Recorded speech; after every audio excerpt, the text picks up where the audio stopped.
Kasaysayan po ang tagumpay ng ating pambansang kamaong si Manny Pacman Pacquiao sa kanyang pagtutuos kay 10-time world champion Oscar De La Hoya. Sa ipinakitang bilis, husay sa footwork at panibagong estratehiya ni Pacman sa ring, halos hindi makabato ng suntok ang tinaguriang The Golden Boy. Mula sa Las Vegas, Nevada, ito ang Weekend Report ni Chino Trinidad. Sayang mag-iiw, perlas ng silanganan. Sangiting ito ni Manny Pacquiao sa pagpasok pa lang niya sa arena. Pahiwatig na may malaki siyang pasasabugin pagtungtong sa ring.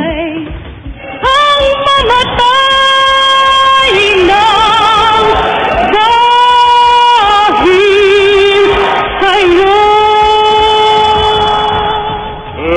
Let's get ready to rumble!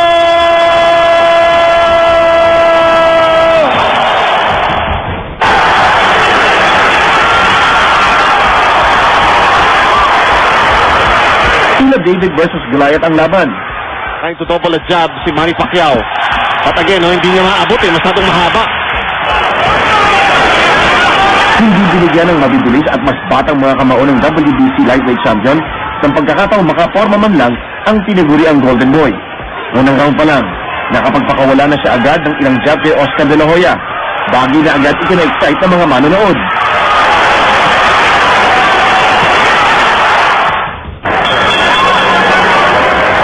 Habang tumatagal, lalong nagiging agresibo si Pacman. Ang mga sundok niya, simbreng talgid na hirap mailagan. Dahil alam niyang nakuha ni Manny ang unang dalawang rounds, sinubukang bumawi ni Oscar, ngunit hindi lamang opensa ang ipinakita ni Manny sa kanya. Gamit ang kanyang mabilis na mga paa, ipinakita ni Manny ang kanyang bagong develop na in-and-out move na ikinagulat ng kampo ni Oscar. Si Oscar nakakapuntos na rin sa tulong ng kanyang mga left jabs, pero mabilis namang siyang nababawian ni Manny. Ipinagpatuloy lang ni Pacman ang kanyang hand speed at excellent footwork. Hindi na halos bumabato ng suntok si Oscar na mukhang unti-unti nang nauubos, dala ng malalakas na patama ni Manny sa kanyang mukha. Pilit naghahanap ng puwang, ngunit walang makita ang 10-time world champion.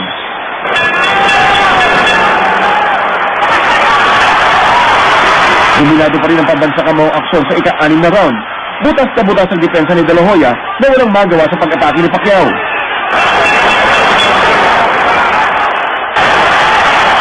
Ngunit tuluyan ang nakontrol ni Manny ang laro sa pagsapit ng ika-7 round. Ilang beses niyang na-corner ang kalaban. At itagiliran ni Oscar, pinunggaya ng gusto ni Pacman. Halos bumigay na ang tuhod ni Oscar sa bigat ang sunod-sunod na suntok ni Pacman. Ilang beses na rin muntik itigil ni referee Tony Rich ang laban sapagkat walang ipinapakitang aktibidad si Oscar.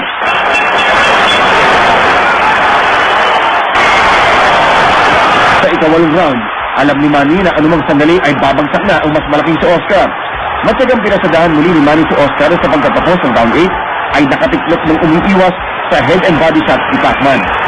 Hey, feel it now. That looks a little better. Hey, you have a headache? Nothing just for that. Magsisimula na ang round 9 nang ipatigil ang bout. Ito ay matapos usikain ang kondisyon ni De La Hoya. Ang ating pambansang kamao, pinatunayang siya pa rin ang best pound-for-pound fighter. The number 1 pound-for-pound fighter in the world, the fighting pride of the Philippines, Manny Pacquiao.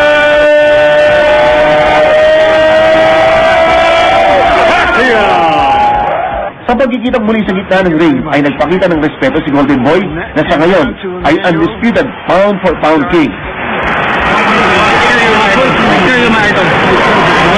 Whatever happens.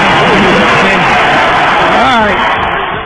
Sa paglabas ng arena, pananalig daw sa Diyos ang sandatan niyang tunay.